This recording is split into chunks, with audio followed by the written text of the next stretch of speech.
We bring you all the wins, as everyone agrees that this show is chock full of highlights. We show you the nice moves to the basket, as well as all the best goals. Pin your hopes on us. Sportsnight is next. Hello, everyone, and welcome to Sports Night. I'm Joe Young. And I'm Howie Shapiro. We've got a lot to bring to everyone We tonight. do, and we picked a good night to show up at the Fieldhouse on Thursday night. We did. Double-header, double victory for the wrestling team. That was fun to see.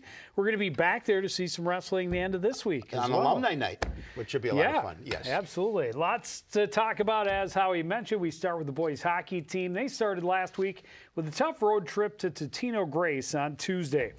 Cardinals were trying to shake off a tough loss to Centennial, while the Eagles were red hot, coming in off 4 straight wins and scoring almost 5 per game during that stretch. So the Cardinals would need a big bounce back on both offense and defense if they hope to compete.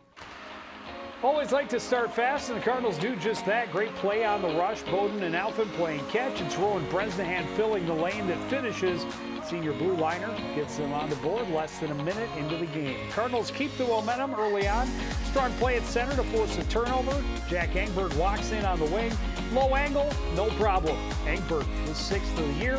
Cards up 2-0 less than 5 minutes in. But the Eagles offense woke up before the first break. Ben Box with a beauty of a move to score shorthanded in the final minute of the first. That tied it at 2 going to the second period. Eagles carry the momentum into the second, scoring the next 2. Box with a power play goal from top of the crease made it a 4-2 Totino lead midway through. Cards get one back late in the period. Again on the rush, Barsness to Ben Kish. Tries to get it back to Barsness, but it's off the defender and in. Either way it counts. It's a 1-goal game going to the third. Eagles scored 2 in the first 2 minutes of the third, and this one for Jimmy Potch made it a 7-3 lead with under 10 minutes to play. Cardinals do get one of those back. Tyler Barsness showing off the speed and the slick mitts on this rush. The Cardinals lose 7-4 and fall to 7-4. Yeah, tough one, especially giving up those 2 quick goals in the third period really kind of pushed that lead out for Totino, made it difficult for the Cardinals. Yeah, and it's tough, and we're going to talk about it with basketball teams as well, just certain sections of and we talk about it, I suppose, with every sport, but certain sections of your schedule that just come at a really tough time. Yeah. Fortunately, the Cardinals able to bounce back, end their mini losing streak with a 6-3 win on the road up against the Lumberjacks in Cloquet Esco-Carlton on Saturday. Caden Alphen, a 4-point night with a goal and 3 assists. Tyler Barsness had 2 goals and helper. Golan had 2 goals. Bowden had 2 assists, and Jackson Engberg scored the final one for the Cardinals. And this is an opportunity, again, for them to get on a little bit of a streak. Yep. They're at Anoka on Thursday, a Tornado team that they handled pretty well first time they faced them. And then Spring Lake Park, if you remember last year, Spring Lake Park, a couple of games that got away from them.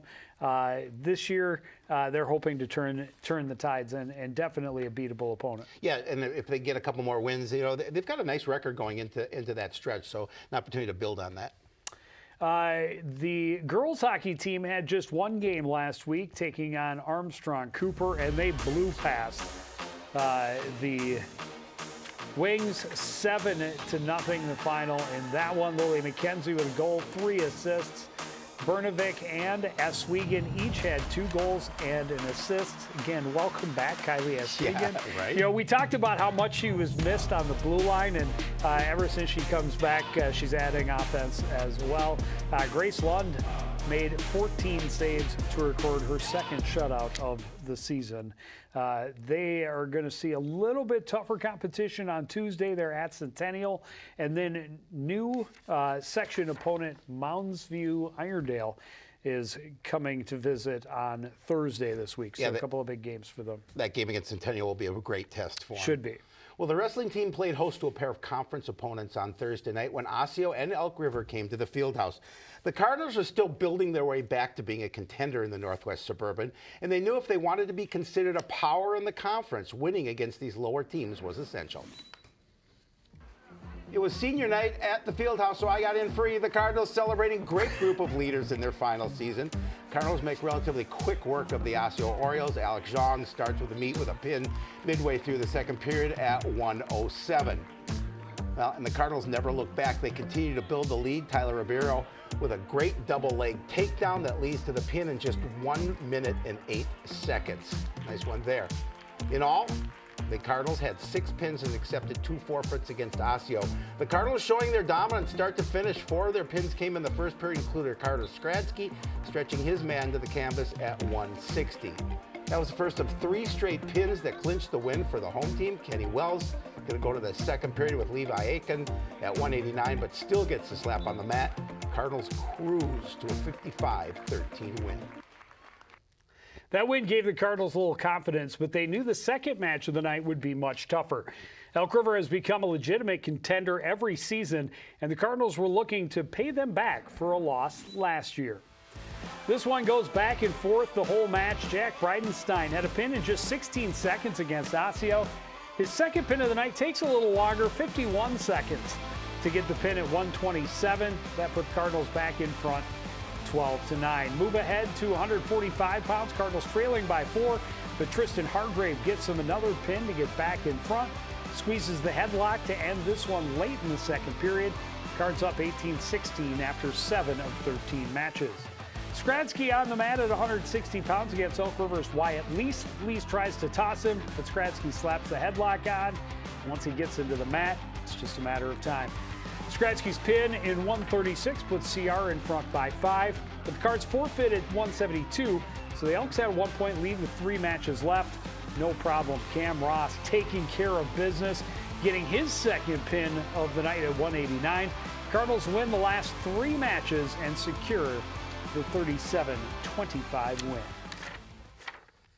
Yeah, you know, when I talked to Coach Stronson before the duel, it's pretty much how he planned it. He said we should be able to handle Osseo, but it's going to be a tough one and a close one with Elk River. It turned out that way, but nice to get both wins. It absolutely was, and got a chance to talk to former head coach Bob Adams a little bit after the match, and he gave props to Coach Stronson for the way he handled the roster against Elk River, because he said, you know, that was really tight, could have gone either way, but with the way he used his guys, he made sure that they got the win. Yeah. So that was fun. They will host Blaine on Friday, and Howie? We'll be there. They'll be at the Eastview Invitational on Saturday. Talking about these tough spots in your schedule, look at what the girls gymnastics team was up against. Elk River Zimmerman, a 142.5 is about the highest you're going to see in high school gymnastics. It's not a perfect score, obviously, but that's pretty. That's a very, very high score. You know, and Coach Abel was still very happy with the 111, right? They've been pretty consistent. They had 1 or 2 where they dropped down a little bit, but 111 is where they started. That's kind of where their peak has been. They're hoping they can get up to 115 or maybe even 120 by the end of the year. Again, Callie Barker, a very nice match. Kerfman and Marshall also placed well in almost every event. Callie Barker finished 4th in the all-around. For gymnastics, they have this week off. They're at Rogers next Thursday, and then we'll host Blaine on Tuesday, the 23rd. Well, the swimming and diving team started last week, hoping to build off a win in their previous dual meet. With a visit from Park Center on tap for Thursday night, they knew it was a definite possibility and would be a great way to get pumped up for the True Team Section Tournament on Saturday. New signage at the pool. John Petrutelli, one of the official timer for the Cardinal team for years before retiring last season. Coon Rapids gets a good start in the 200 medley relay. Captain Connor Butel leads off in the backstroke. You can see the huge lead as they have midway point as Luke Courier gets Mitch Tronson into the water. Nolan Schultz is going to come. You're going to see coming all the way to the wall, all alone, in a great time of 151.5 seconds, more than 10 seconds ahead of second place. Second event, 200 free, and the Cardinals start to stretch the lead. Junior Jackson Ling sets the pace, winning in a time of 155.62, and Michael Courier took third. Cards hold the lead the rest of the way. And with the Joe's favorite, the 53 is a strength for the Cards, and they flex against the Orioles. Mitch Tronson and Connor Butel will finish 1-2 in the splash and dash. Well, the Cardinals, they're never able to pull away in this one, but they do enough to maintain the lead. The 100 backstroke, another blue ribbon for the home team. Butel continues his stellar night with the first place finish at a time of 106.70. Second to last event is the 100 breaststroke. This one very close all the way to the wall. Nolan Schultz is able to hold on for the win. And the Cardinals are going to take first and third in the 400 free relay. And that's going to ensure them the win. The final was 99-281 for the Cardinals. Yep, so 2 wins in a row for the swimming and diving team. Both came down to the final event. Really, they had clinched after the breaststroke because the best they could do was, the worst they could do is a 2-point win. But technically had not surpassed the 92 points necessary at that point. So very cool that they're getting wins, they're getting depth scoring, seeing some more of those 3rd, 4th, 5th place finishes. 1-2s are always exciting. Always. That's going to help your team score huge. But good depth scoring, and the leaders have been strong. Up next on Saturday, they had the True Team Section Tournament, which they hosted over at John Patricelli Pool at Northdale Middle School. Yes. Cardinals finished 7th, so not in last place, out at 7th out of 8th team. The big story, though, Mitch Tronson, first place finish in the 500 free. He's been stellar in that event throughout his career, but a beauty of a time, 5 minutes, 10 seconds, .41. Tronson also finished 3rd place in the 200 individual medley. Jackson Lang had a couple of 4th place finishes. Ephraim chipped in with a 7th place finish in the 100 backstroke. Butel was right behind him. And the 200 freestyle relay team finished in 5th place. All of the relay teams actually did quite well for the swimming and diving team at the True Team, but it's all a step in that process. They're still a small team, first-year head coach, but very exciting things happening so far. Absolutely. And they expect will continue. They'll be at Centennial on Thursday, and the next Tuesday, it's the battle for supremacy at Northdale Middle School Pool. And Howie? We will be there. Cardinals versus the Bengals. Mark your calendar. It's on the 23rd. Nordic Skiing. Mine's marked, by the way. So. That's good. Yeah. I would expect yours to be. Yes. The Nordic ski team, you look outside, you go, how in the world are they having a season? But they are. Fortunately, they have snow machines, and they make snow, and they groom snow at the parks. So they have been able to race a couple of races this last week for the Cardinals. Started with a skate race with about half of the Northwest Suburban Conference. Boys finished in 5th place in that one. Demmer was 20. It's too far away, Howie. Yeah, hold it. 12th place. In just over 11 minutes. Albie Ludwig was in 21st. Wing was 29th, Bauer 38th, and Hyatt in 45th. Girls had a really nice race against the conference. Second place overall finish for Stella Bone. Ruby Demmer was in 7th with Law in 8th. 3 top 10 finishers again. Fantastic. And again, a lot of youth on that team. So that's very exciting. Then on Saturday, they were at the ABC Relays. And there's I think 15 or 20 teams. Each team has 2 relays. For the boys, their A relay finished in 10th place and their B relay in 28th place. You can see the different individual finishes for classic and freestyle on both of those squads. On the girls' side, finishing a little bit better for the B team, but A team also finishing in 10th place overall. That was the Law sisters skiing the classic with Ruby Demmer and Megan Fuller on freestyle. Ella Legree, Liz Hogarth, Burnt, and Emmy Fuller filled out the roster for the B relay. I may have messed something up. Not you, come on. I may have. I doubt it. I may have. No, Ruby Demmer was in there. Okay. Yeah. All right, we're good. Right. See, I told you didn't do it. We're good. Yeah. We're good. I didn't see Stella Bone in that, though. I thought she was part of one of those teams, and now I lost my page.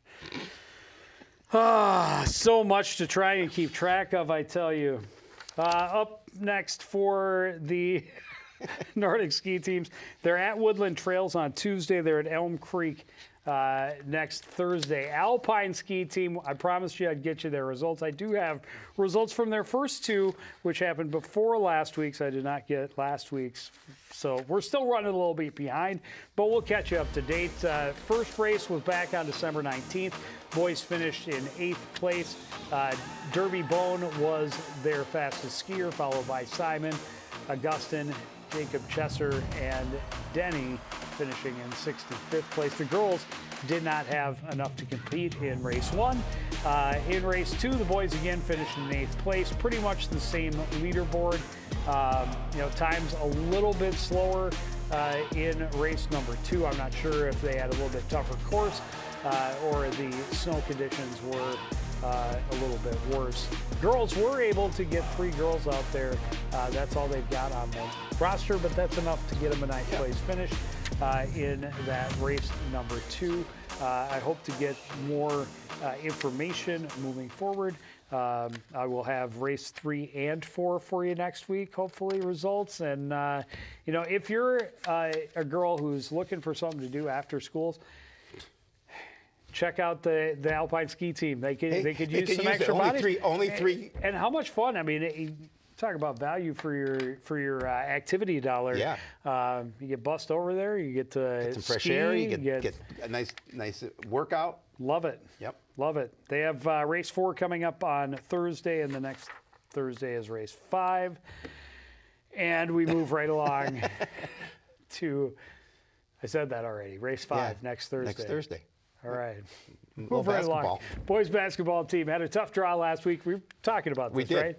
Tough stretch of the schedule. Facing a pair of games against teams towards the top of the conference standings. Someday I'll figure out how to read my own writing. And it's not even handwritten. No, it's like right there for you. And it's huge font too. It started on Wednesday with a trip to Maple Grove. The Crimson were just 5-5 on the season, but they were 3-1 in the Northwest Suburban. Cardinals knew they would need to have their A game all night long if they hoped to compete. Our friends at the Crimson Sports Network providing the coverage for this one. Cardinals keeping it close early. Jackson Young hitting from way beyond the arc. It's a 1-point game. But we're still in the first couple of minutes. More action from the perimeter to keep the Cardinals close. Kenny Jones lines it up from the top of the key. That ties the game at 10 apiece. They would keep it close throughout the first half. Great drive by Jerry Freeman. That's 2 of his game-high 23 points. Cardinals trail by 8 at the break. Things change, however, in the second half as the Crimson start to pull away. Great ball movement by Gannon McGuire in the corner for 3. He was 1 of 4 in double digits for Maple Grove. Cardinals trying to cut the lead. Freeman stripped as he attacks the lane. Maple Grove down the court with numbers. McGuire alone in the corner again. This 3 pushes the lead over 20. Crimson go on to a 85-60 win. Yeah, I mean, it's a tough opponent, quite obviously, and on the road, it was difficult for the Cards. Well, and that was just the start. Yeah, that was just the start. You are correct. On Friday, they were taking on the Osseo Orioles, and they lost that one by 35, 91-56, the final. Jerry Freeman, the only one to manage double digits, had 13 points to lead the Cardinals. Gavin DeVries was the second leading scorer with 9 points. Young and Bennett held to 7 and just 6 for Jackson Hetwer.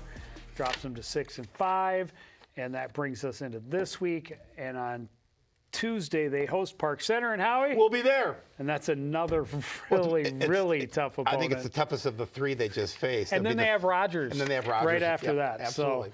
So, eat your Wheaties, boys. Gotta be spinach.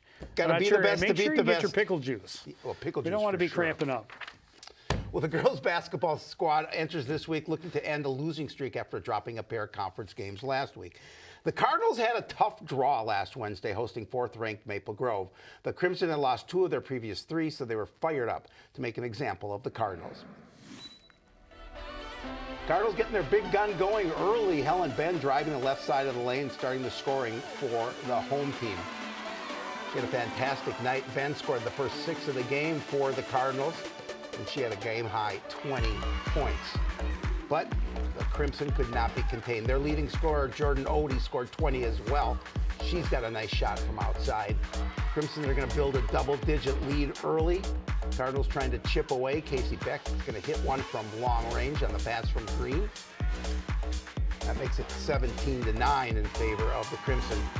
But Maple Grove's defense, they helped them run away with this one early. Odie with the steal, the drive, the bucket, and the foul. Crimson had 2 players with 20 points. 4 finished in double digits. Ava Cassette jumps the pass, scores on the break. 52-20 Crimson at the half, and they're going to cruise to a 94-41 win. They're an impressive squad. I mean, it's a different level. Absolutely. To be certain, and that's a good example of why Coon Rapids was allowed to drop down to a 3A, because clearly against a team they just were not on the same of the same caliber. That Maple Grove team is impressive. Well, very fun to watch. Anticipation basketball. They did such a nice job. I mean, the number of times they stepped in passing lanes that converted those turnovers into points. Well, and how quickly they moved and how well they moved together, and how just together they were and deep. And very impressive. Really, and Odie had a nice night early on, and she's the Michigan State recruit, and then they didn't really need her to have her A game. She scored 20 points. That's right where her average was, but other athletes picked it up as well.